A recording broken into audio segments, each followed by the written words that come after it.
Remind me again why people listen to this twat.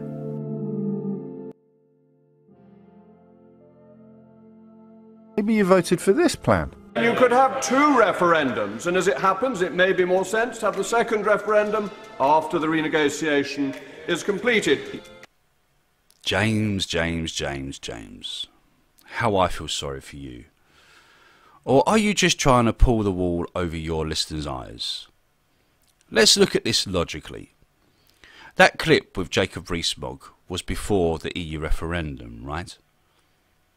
Was it voted upon in Parliament that there was going to be two referendums? No.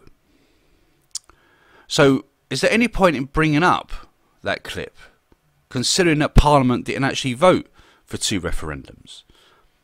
Simple answer, no. But my question to you is very simple. Imagine there was two referendums and Remain won the first. How much would you fight to stop that second referendum from happening? Maybe you voted for this plan. If Norway, Iceland and Switzerland can get deals that suit them, we can do something far, far better than that. Sorry, what was that, James? Sorry, what deal did Nigel Farage say that we was going to get there? Because as far as I was aware that he just said there was two countries that done a deal with the EU that suited them, and we could get an even better deal than that. So I don't understand the clip, and I don't understand why you're talking about it. Norway and Switzerland, of course, both having free movement of people, so maybe you voted for that. But now you're adamant that you didn't, because you knew you couldn't trust him. What are you talking about, man? Is there something wrong with you? Nigel Farage said nothing about free movement of people.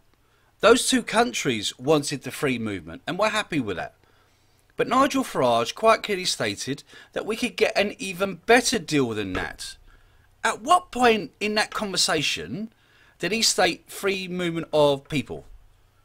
You're moronic, man, severely. But you definitely still want to leave. They're number one, David Davis, I think. So 11 days after this election is over, when she goes, if she's elected Prime Minister, and you've made some points about surveys today, but if she's elected and she is our representative, she'll be there fully prepared with 10 months of preparation behind her. And she'll have a mandate, and that's a very important point, a mandate to carry out the negotiation in the way she has described. A free trade area, a customs agreement, a continuing agreement on security, all the things that we've laid out in two white papers, in a major letter to the Commission, and in a major Lancaster House speech. That, of course, being the point at which Theresa May became one of the people who was promoting it without having a plan on how to safely deliver it. That was after the referendum, before the snap general election, that she called to increase her majority and saw her reduce her minority considerably and leave her reliant upon the DUP. So, your point is, government are shit, which I'll agree. MPs are shit, which I'll agree. They're inept at going to the EU to do a deal and tell the EU exactly what they need to do. I'd agree. So because of that, because of them being inept, somehow democracy needs to stop. Life needs to stop. And we need to go against the will of 17.4 million because our government are shit. Because our parliament are a pile of shit. That's your argument, James. Seriously. Oh, go on, give me another David Davis. We'd be better off in terms of global trade. We could do better trade deals than the European Union does on our behalf. We would not lose anything in terms of our access to European markets, because apart from anything else, the German car industry alone would have a 16 billion market put at risk. And Merkel, any German politician, would not be able to allow that. So there's a very easy, not easy, but a very straightforward negotiation. Yeah.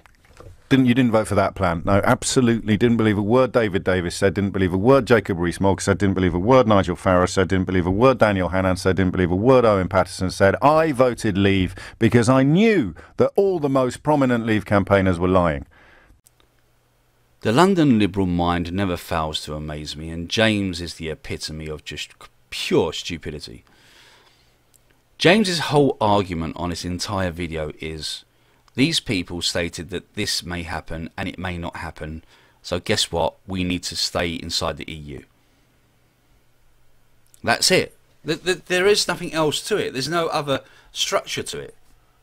He's basically stating that that person over there said that, that person over there said that, that person over there said that.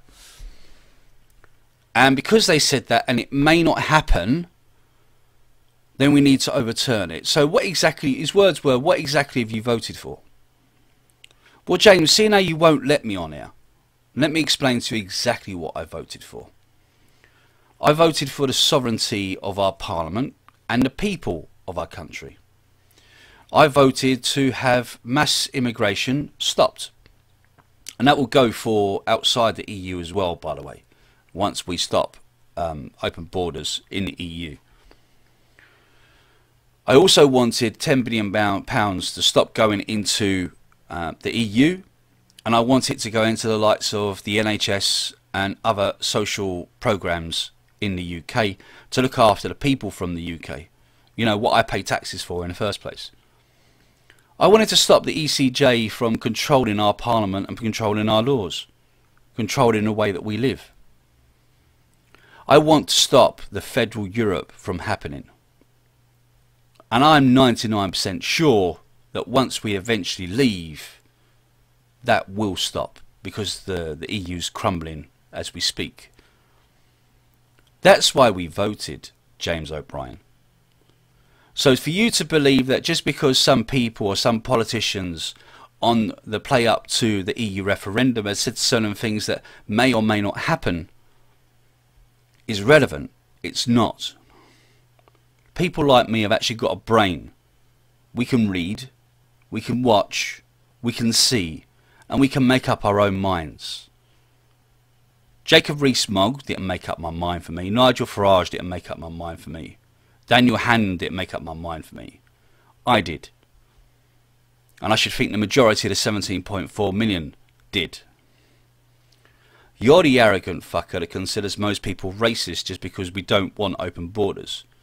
You're the arrogant fucker that lives in an area that's around 80% white and considers anyone that criticises other people, other races, racist. You're the fucker that wants to go against democracy. And you're the fucker that won't let me on your talk radio station. I wonder why that is. The fact is, people like myself and the 17.4 million people that voted to leave on the right side of history, you, my friend, are on the wrong side. I'm out. Ciao, guys.